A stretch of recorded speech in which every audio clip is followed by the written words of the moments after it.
وعسى أن تكرهوا شيئا وهو خير لكم وعسى أن تحبوا شيئا وهو شر لكم والله يعلم وأنتم لا تعلمون۔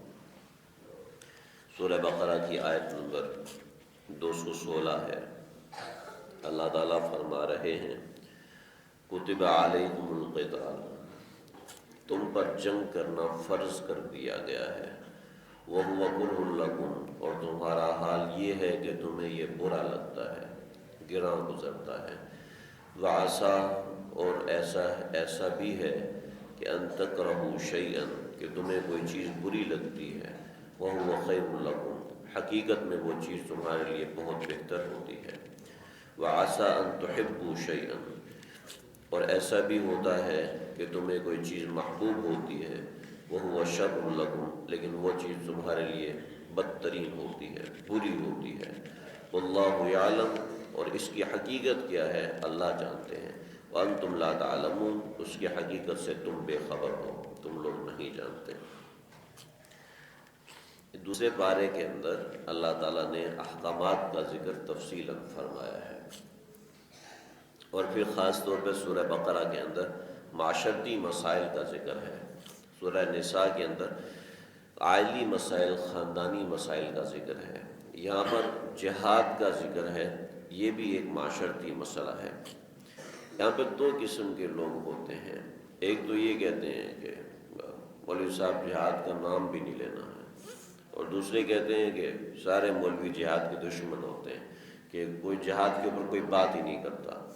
یہ یہاں پر ذکر ہے، ان دونوں چیزوں کا اعتدال ہے، دونوں چیزوں کہ جہاد جو ہے وہ دہشت گردی ہے، جہاد ایسا ہے ویسا، دوسرے لوگ کہتے ہیں جہاد لازمی فرض ہے۔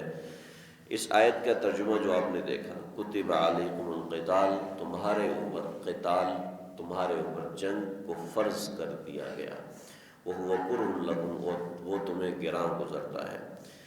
ایسے ہی میں نے ایسے بھی سنا، ہمارے گاؤں میں ایک مقرر آئے تھے، انہوں نے یہ تقریر کیا جس کا لب لباب تھا، آیت نمبر 183 میں اللہ نے فرمایا کتب علیکم الصیام، تم پر روزے فرض کیے ہیں، روزے سارے لوگ رکھتے ہیں، اور آیت نمبر 216 کے اندر اللہ نے فرمایا کتب علیکم القتال، تمہارے پر جنگ فرض ہے، جنگ کوئی بھی نہیں کرتا، کچھ لوگوں کو چھوڑا ہوا وہی کرتے ہیں۔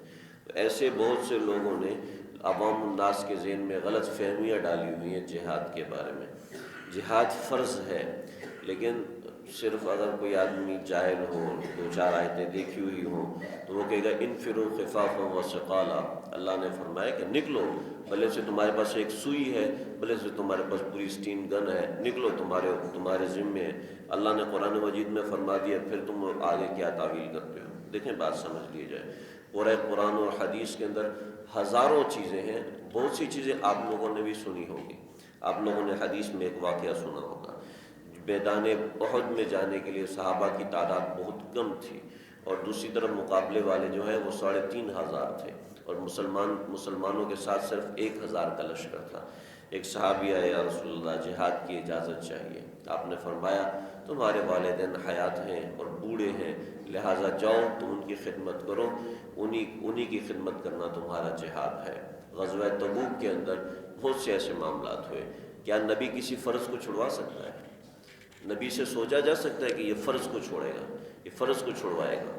ایسا ہو ہی نہیں سکتا۔ تو یہ فرض ہے، لیکن فرض کفایہ ہے، قرآن مجید میں بھی آیا ہے۔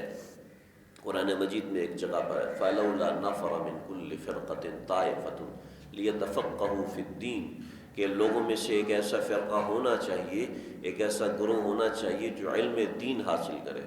تو جب علم دین حاصل کرنے کا حکم دیا گیا، اور ایک ایسا فرقہ جماعت ایسی ہونی چاہیے جو علم دین حاصل کرے، تو وہ جہاد کیسے کرے گا؟ وہ تو یا تو تلوار اٹھا کے جائے گا یا پھر درسگاہ میں بیٹھ کے علم حاصل کرے گا۔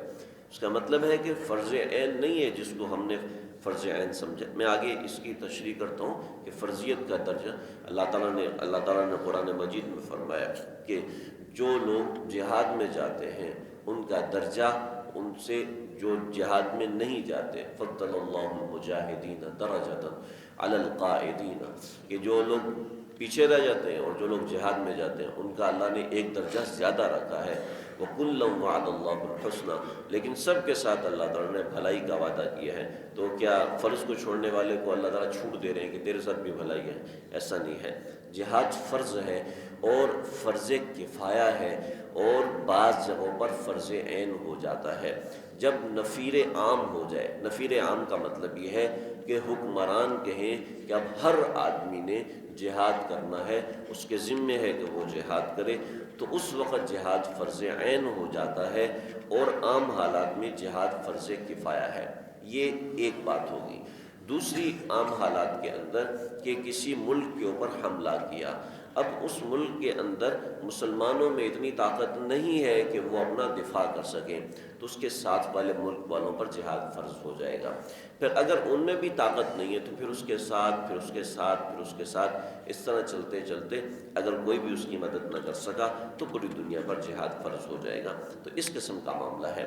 اب یہاں پر بات سمجھ لی جائے، بطور مثال میں ڈاکٹر ہوں، میں انجینئر ہوں، اب میں گن اٹھا کے جاؤں گا تو اس سے زیادہ فائدہ ہوگا، یا پھر میدان جہاد میں جو زخمی ہوئے ہیں میں ان کے جسم سے گولیاں نکالوں اور ان کا خون روکنے کے لیے دوائیاں لگاؤں، اس میں زیادہ فائدہ ہوگا۔ تو جس آدمی کو جس چیز میں زیادہ مہارت ہے، بطور مثال وہ بزدل ہے، بالکل نہیں کر سکتا، ہاں مالدار ہے، مال کے ذریعے سے کرے، کچھ بھی نہیں کر سکتا، دعا کے ذریعے سے کرے۔ تو یہ ساری بات یہ ہے کہ جہاد فرض ہے لیکن فرض کفایہ ہے۔ الجہاد ماض الی یوم القیامہ، آپ صلی اللہ علیہ وسلم نے فرمایا جہاد قیامت تک جاری رہے گا۔ اس کا مطلب یہ ہے کہ ایک مسلمانوں کے ذمے ہے کہ ایک خاص جماعت ہونی چاہیے کہ جو جہاد کے اوپر محنت کرے۔ آپ کو بھی نظر آ رہے ہیں کہ بہت سے لوگ ہیں وہ ماشاءاللہ جہاد پہ محنت کر رہے ہیں، ان کا اپنی فضیلت ہے۔ ہاں دوسری طرف آپ صلی اللہ علیہ وسلم نے فرمایا جس آدمی نے کبھی جہاد نہیں کیا، نمبر 1، نمبر 2 جہاد کے لیے کوئی کوشش نہیں کی، نمبر 3 اس کے دل میں بھی خواہش نہیں ہے کہ وہ جہاد کرے، تو ایسا آدمی بھلے سے یہودی ہو کے مرے یا نصرانی ہو کے مرے، میرا اس سے کوئی تعلق نہیں ہے۔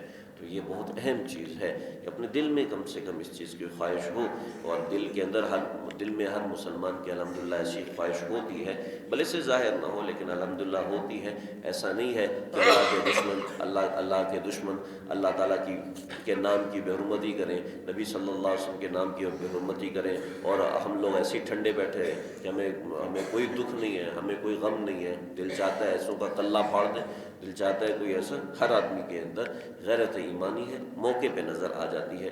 تو یہاں پر سمجھ لیا جائے کتب علیکم القتال، تمہارے اوپر جو قتال فرض کیا گیا ہے، یہاں پر روزوں والا فرض نہیں ہے، یہاں پر نماز والا فرض نہیں ہے کہ وہ فرض عین ہے، بلکہ اپنی مواقع ہوتے ہیں عام حالات میں فرض کفایہ ہے۔ جب مسلمانوں پہ حملہ ہو جائے تو اس صورت میں یہ دیکھا جائے گا نفیر عام ہوتا ہے کہ نہیں۔ نفیر عام یہ ہے کہ مسلمانوں کا حکمران کہے کہ سارے کے سارے لوگ جہاد میں جائیں، سارے کے سارے لوگوں کے ذمے ہے کہ وہ جہاد میں جائیں، تو ہاں اب وہاں پر اپنی استطاعت کو دیکھ کر جہاد میں جانا ضروری ہو جائے گا، لیکن وہ معاملات کو دیکھا جائے گا، ایسے ہر موقع پر فتویٰ نہیں جھاڑا جائے گا کہ اس جگہ پر ہر ایک کو جانا ہے۔ بہرحال اس کی اہمیت قرآن مجید میں بہت سی جگہوں پر مسلم ہے۔ میں پیچھے آیت کے اندر وَقَاتِلُوا فِي سَبِيلِ اللَّهِ الَّذِينَ يُقَاتِلُونَكُمْ وَلَا تَعْتَدُوا کے اندر اس کی وضاحت کر چکا ہوں۔ وَهُوَ كُرْهٌ لَكُمْ، جہاد ایک ایسی عبادت ہے کہ جو نفس پہ گراں گزرتی ہے۔ اللہ نے اس کا علاج آگے تجویز کر دیا۔